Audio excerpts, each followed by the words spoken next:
welcome Punita Vadera, ma'am. Thank you, Sonali. And thank you so much for being a part of Nari Talks today. No, thanks to you. It is such a pleasure to be here today. You know, it's so much nicer that I've seen you like a little baby and now all grown up like an entrepreneur. Thank So, you, ma'am. Really, really commendable. As absolutely, ma'am, and our association goes way long as Yes. teacher and a student, Yes. and you've always been a teacher, mentor, and an inspiration throughout my life. And you've been my favorite student, and it's so nice to see you like this. Thank you so much, and it's an absolute pleasure to have you today. Thank you so much. Mrs. Punita Videra is a career counselor of high repute with deep knowledge of universities in India and abroad with over 25 years of experience. She's one of the first overseas expert from Chandigarh and one of the oldest counselors across the region.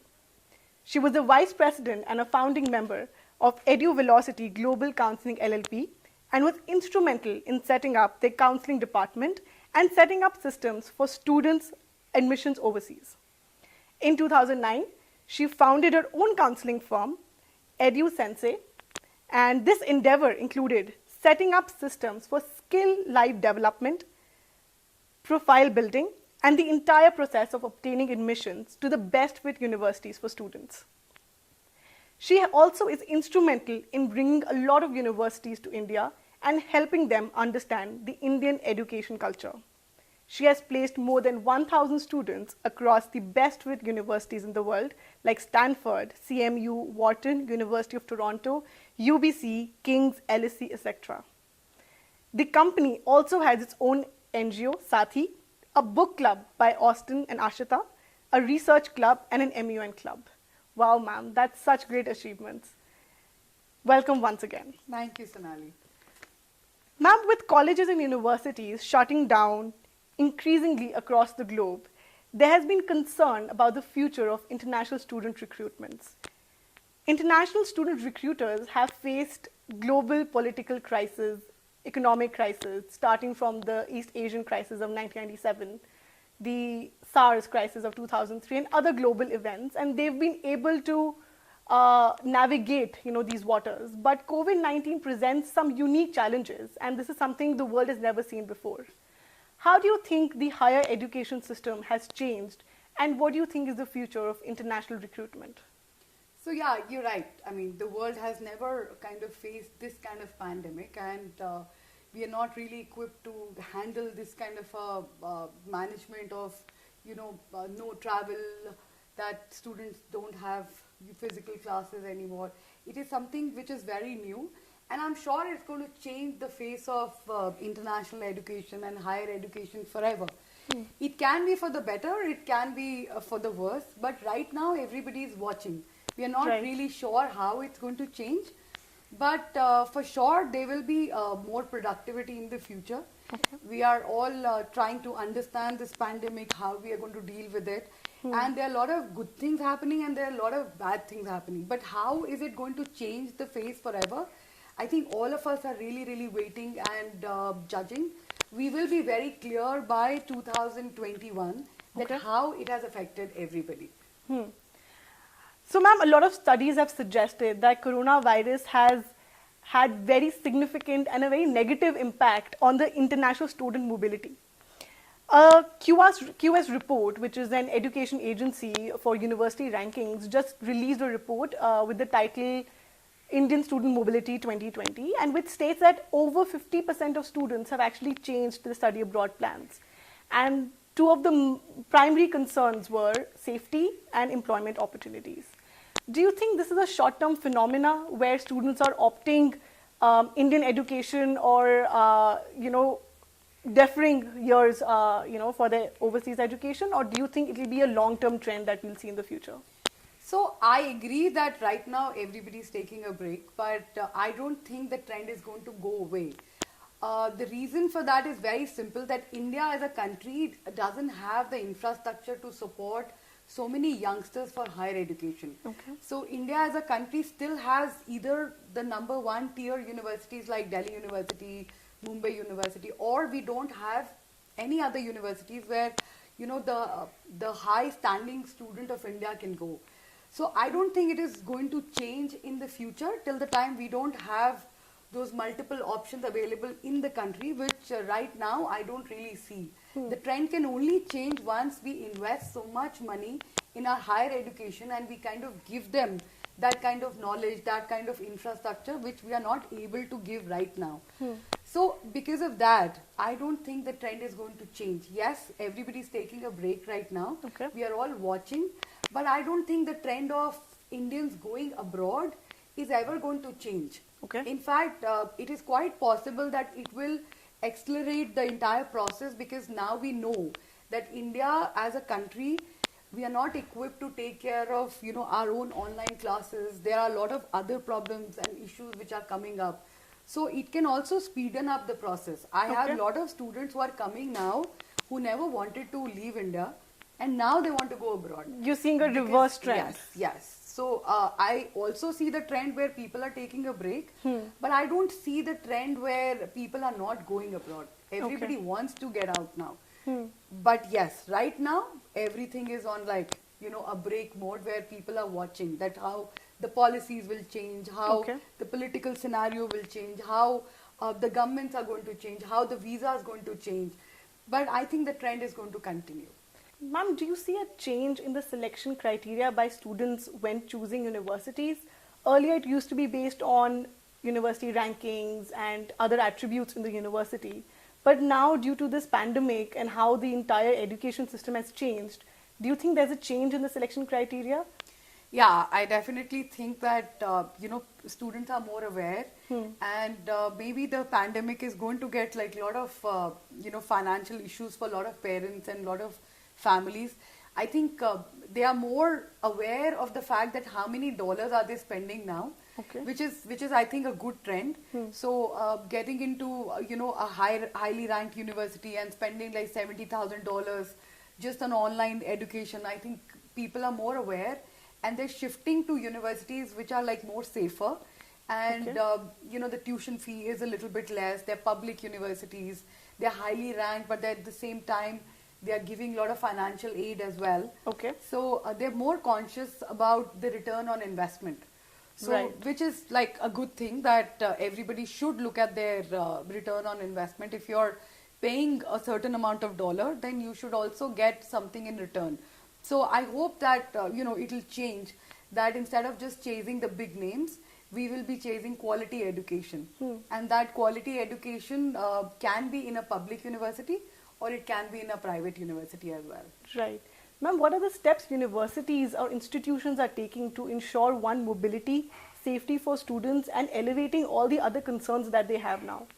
So a lot of universities have kind of, they're trying to kind of mix and match everything. Nobody has the exact answer right now. Okay. Like I know of a certain US university which kind of made sure, because of the online medium, that they are charging the Indian students the same amount of tuition fee which they are charging the American Okay. students. So which was like a big step. Correct. But then I also know of a lot of big privates who've not kind of made any changes in their tuition fee. So every institution is doing their own thing. For example, a Canadian university recently gave $2,000 to all their students as Okay. a pandemic scholarship. Then there are universities which are giving out more scholarships. SAT is optional for next year. So there are universities which are taking a lot of steps to make sure that this difficult time is easier for the students. Ma'am, this also brings to mind a gap between developing countries and developed countries. India, being a developing country, does not have the kind of resources to put in to kind of make that infrastructure that other universities in developed countries have and are taking the steps to ensure this mobility. Yes. Do you think this is this has brought forward that difference between education institutions? Yeah, so it has brought that kind of difference, because you can see that in India we are still coping with everything, whereas the pandemic actually started in March, and our first lockdown was also in March. But till date, our schools are closed, our Correct. universities are not sure when the admission system is going to go online, when are they going to start classes, whereas I would say a country like US or Canada or even Switzerland or Singapore, they all have started their classes. So they did find the first couple of months a little bit difficult. Okay. And because everybody was trying to figure out. But after that, their summer courses and their your fall exams, fall classes and everything, they're completely online. Okay. And everything is happening online, but they're more equipped. You know, they have more systems in place. But India is still struggling. So our CBSE, the day the CBSE exam result came out, the Right. system only crashed. So, you know, those very small issues with bandwidth, with understanding of how, you know, the technical things will work now. Right. We still have to figure it out. We still have a long way to go to really understand. That is a glaring difference between a developed country and a, you know, still developing country. Yeah, fair enough. Talking about virtual mobility, which is nothing but how education is now being consumed in an online space, not only consumed but also transmitted in an online space. We see that coronavirus has brought forward a different mode of education consumption. Yeah. It has actually exposed a very different reality, you know, that you don't have to actually move borders to educate for education, or, you know, to provide education. Everything can be done in an online space. Researchers are now claiming that virtual mobility, this mode of online education, is a very viable alternative to physical mobility, which is nothing but an in-person instruction, you know, classroom-based instruction. Although there's no theoretical research done as to, you know, which model of education is better than the other, but according to your experience and what you've seen and how you've seen students grow, do you think virtual mobility is a viable alternative to physical mobility? I don't think physical, you know, classrooms can ever take over the virtual classrooms. But I also feel that we are very, very lucky to kind of have that virtual environment right now with us, because at least the things are moving. Right. But it's definitely a stopgap arrangement. It is not an arrangement which is going to stay for a very long time. As far as productivity is concerned, definitely physical classroom is much more better. You have better interaction, you have better learning. There are so many other things that you're learning in, you know, not just your academics and everything. Right. That is not possible in your virtual classrooms. But having said that, during the pandemic, I think it was a great way of connecting with everybody. And the fact that education is still going on, students are still learning, that is all thanks to virtual reality. So how I see it, the changes that it's going to be a hybrid model from now on. That there will be classes which are online, and there will be classes which are physical in nature. And I think we should have it, because that's going to equip us with, you know, both the things. Right. Government is putting a lot of money, and a lot of investors are now putting money in education startups, you know, which are coming up with very different education models, very different from what we have experienced and grown up with. Yeah. Do you think that those education models are going to be better and will equip students for a better tomorrow than what, you know, we have actually grown up studying and the way our education system was there? Definitely. I think, you know, it's time that we all look at education in a very different way. That we have to understand it can't be just about academics. It has to be about skills. It has to be like a skill-based thing. It has to be like, you know, something where you learn something so that you can transport that knowledge when you're going to work. It cannot be just about book reading. It has to be about critical thinking. It has to be about creative thinking. It has to be about thinking out of box. It has to be about understanding how to work in a team. You know, how to kind of, it can't be about marks. It can't be about, you know, getting 98% or 99%. It has to be like, each one has to be groomed in a specific way. They should be given the bandwidth or you know, the kind of infrastructure so that they can pick up that, okay, what is good for me. So you might be somebody who's not good at academics, but you might be somebody who's very good in speaking or debating or something else. So I think it's a good thing. All the new universities, they're trying to kind of understand that how can we groom the students in a better way, which is, I think, a very, very good trend, and we should kind of, you know, continue that trend. Now that we have the new policy also, the new education policy also, which is based on, more productivity. If you don't want to be in the university for 3 years, you should be given that freedom to, okay, study for 1 year, take your certificate, go and work. It's not necessary that you have to do all 3 years.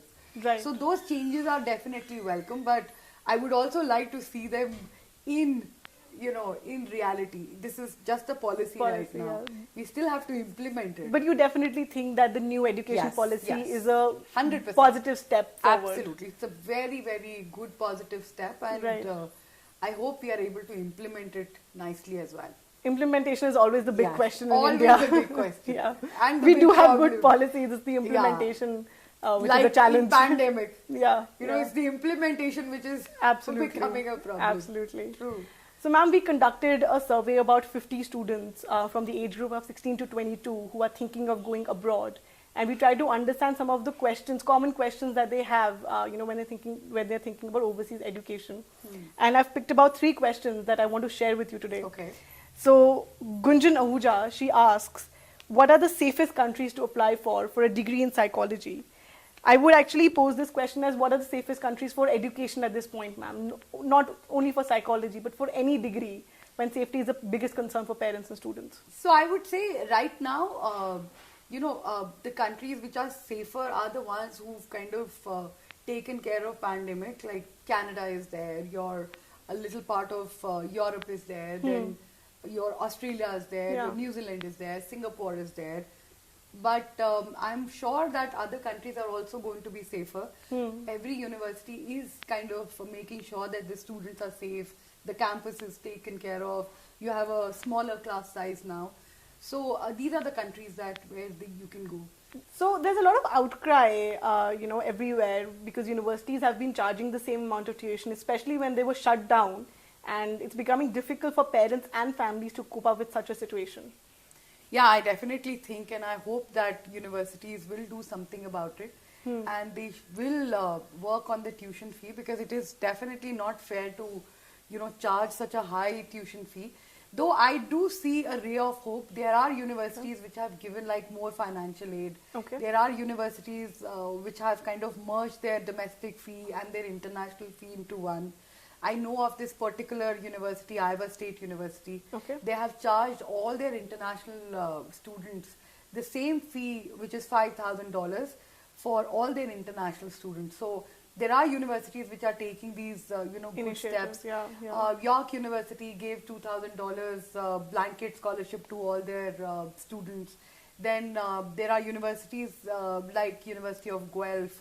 They gave $10,000 to $20,000 to their deserving students. Okay. So they are doing whatever they can, but yeah. I don't see a blanket rule for everyone where everybody is like cut down on their tuition fee by 50% or 30%.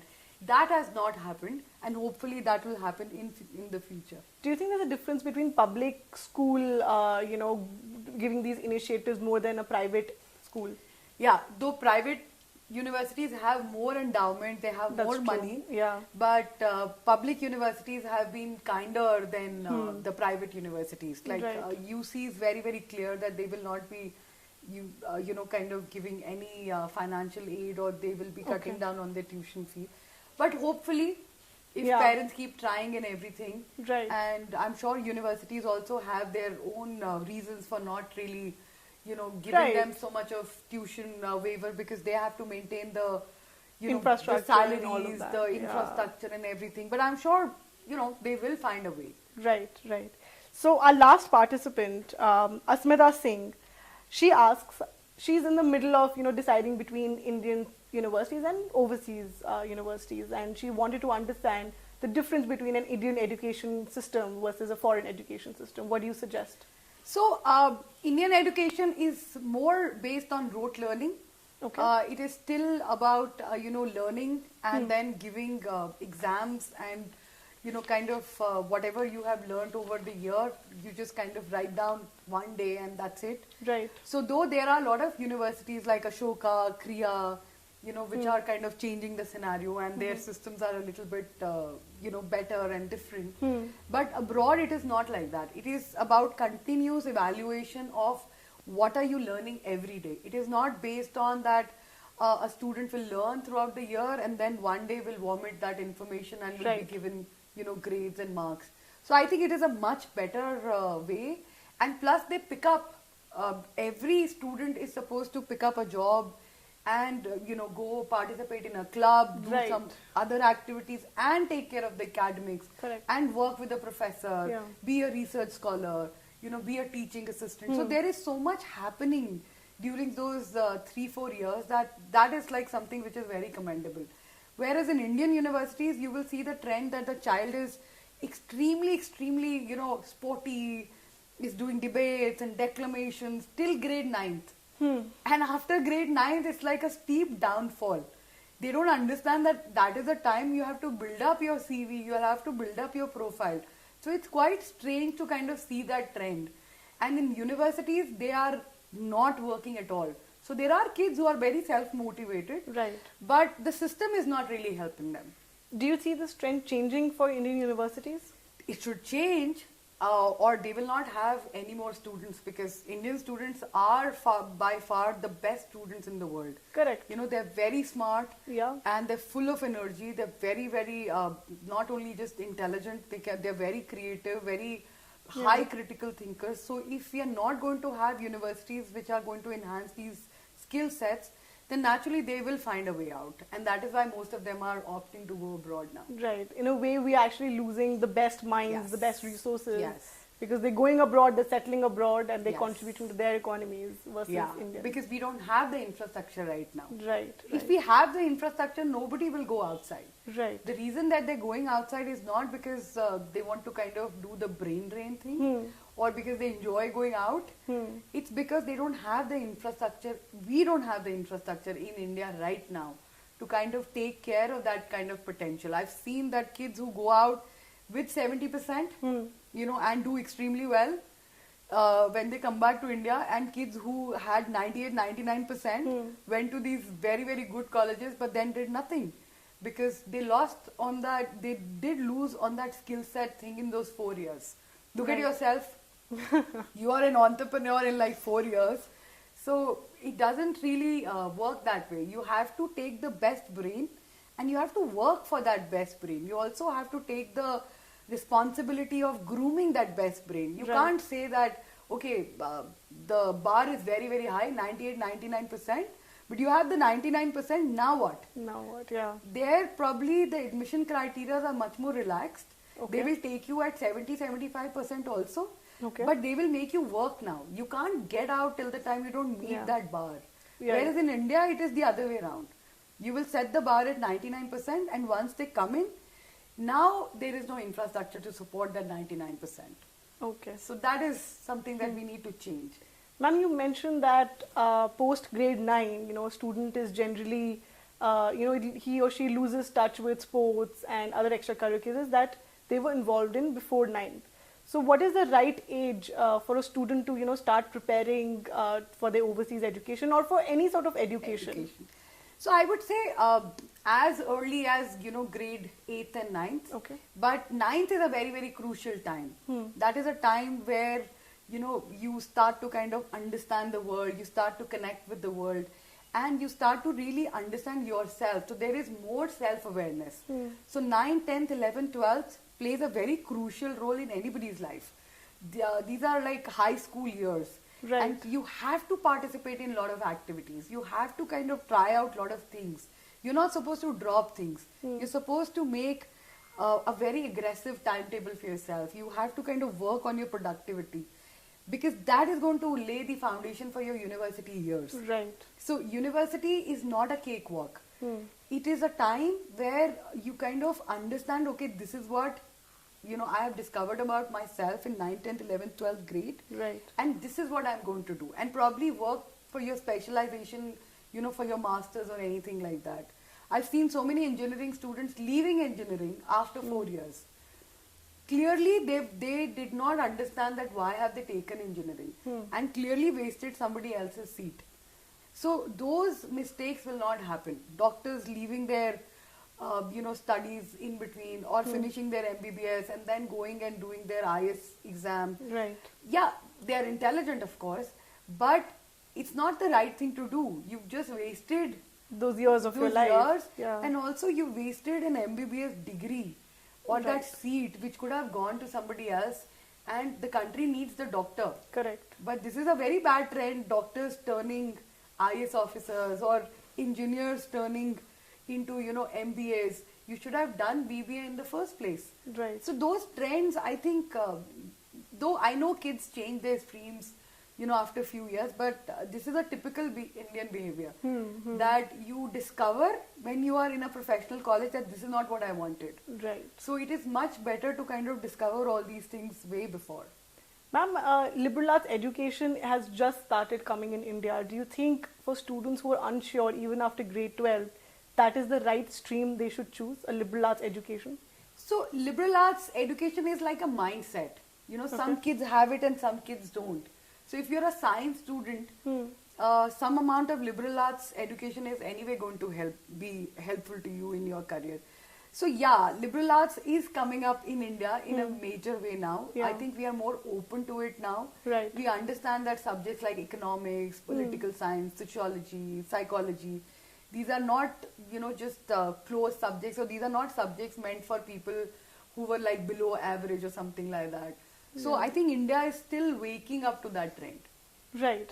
Ma'am, how does EduSensei, your company, groom students and make sure they have the adequate skills for an overseas education? So, you see, EduSensei is a very unique mixture of counseling and we kind of groom students to understand themselves. So it starts with like a simple awareness kind of a thing, that you need to understand who you are first in order to do anything in life. So you need to work on your critical thinking, you need to work on your emotional well-being, you need to work on a lot of things. And we kind of prepare them for a lot of extra co-curricular activities. Like we have our own book club by Austin and Ashita, where 10 kids right now, they are writing a book of their own. Then we have our MUN club where we kind of teach them the debating skills. And there are a lot of students who've been winning Harvard debates and other local MUNs as well.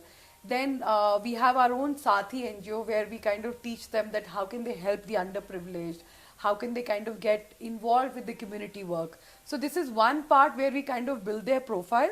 The other part we call life skills, where we kind of teach them all the critical thinking, your creative skills and all. The other part is academics. In academics, our main focus is that you should know that why are you studying in the first place. So I personally feel if a child doesn't have a healthy relationship with his own academics, he will not want to kind of go for higher education, or he will not understand that what is the reason that he is studying so much. So most of the students, I personally feel, especially in India, they don't understand that why are they studying. So they will often come up with questions like, why are we taught history? Why are we taught maths? So all these skill sets are very important. So we also improve their relationships with academics. Once we kind of do that in 9th, 10th, 11th grades, we don't have any problem in getting them very good admissions in grade 12s. In fact, our admissions is the most easiest process for us, because it's a process which is already laid down by all the universities and everything.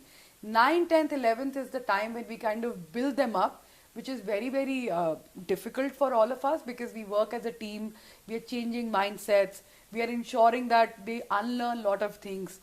But if we build that up, I think, you're never going to look back in life. So that is how we kind of change students over 3 to 4 years. And I think that's amazing, because not a lot of career counseling companies, firms, and counselors themselves are focusing on these aspects. This holistic development of a kid, they're more focused on getting the student where they want to go, and rather also they're than more admission focused. Right, rather than understanding the best fit for that particular child. True. If a child is not fit for Harvard, then what's the point? Right, it's understanding what the child is fit for, and will be able to thrive in that environment. So that's absolutely amazing, ma'am. Yeah. Ma'am, any other recommendations you would like to give students who are preparing to go abroad right now, and international students who are currently abroad and trying to navigate their way? So I would say this is a pandemic time, and you should all kind of take your online medium of learning very seriously, and you should understand that the onus is on you.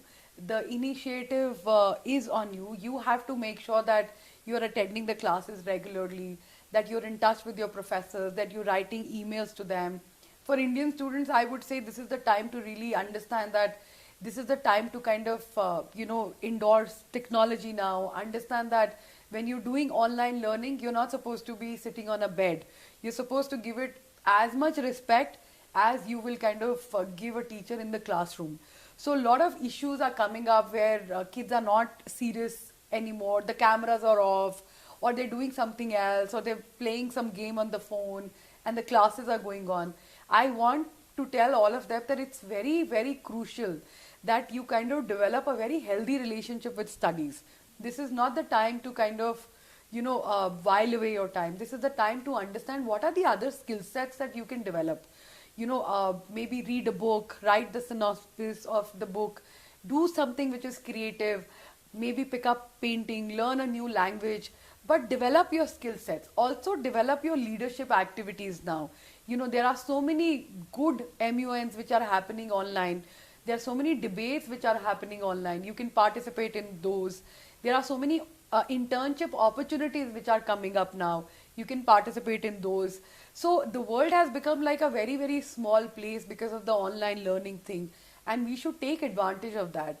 And to each one, I would say, please make sure that you have at least 8 hours of productivity each day. Do some physical exercise. Don't take this pandemic as a time where you can just have fun. This is the time where you should be actually enhancing your skill set. This is a big pause in your life. So keep working hard and, of course, stay safe. Great, ma'am. Thank you so much for those insights and those advice.